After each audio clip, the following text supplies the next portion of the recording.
దావీదుకు అనుగ్రహించబడిన పవిత్ర వరములు మీకు అనుగ్రహిస్తాను. ఇవి నమ్మకములైనవి పవిత్ర వరాలు. మనము దేవునిని కోరాలి.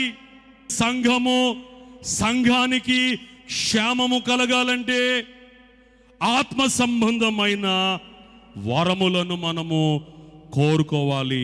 పవిత్ర వరములు కోరుకోవాలి.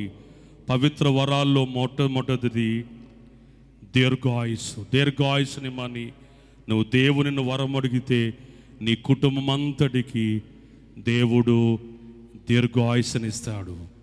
రెండవ పవిత్ర వరము దేవుని సన్నిధిలో ఎక్కువ సమయము గడుపుట.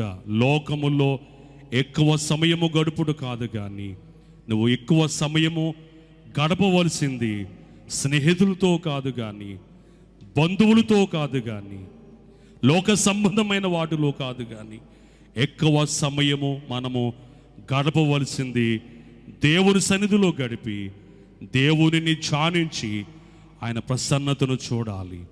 మూడవ పవిత్ర వరము లోకానుసారముగా జీవించడం కాదు, కానీ ఆత్మానుసారముగా జీవించాలి.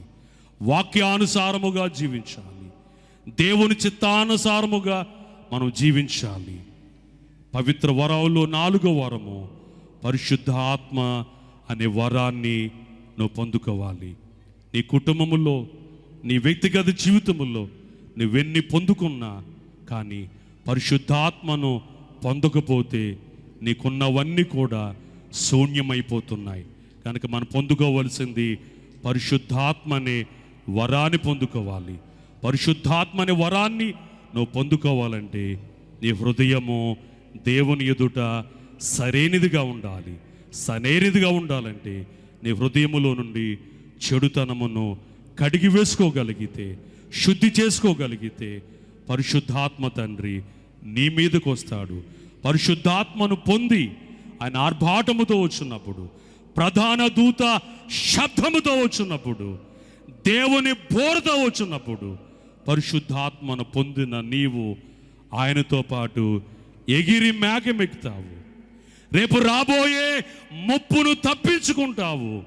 ఎగిరి మేఘమెక్కుతావు, మహిమకు చేరుతావు. అట్టి ధన్యత, దీవెన పరిశుద్ధాత్మ తండ్రి మనందరికి అనుగ్రహించును గాక. ఆమేన్.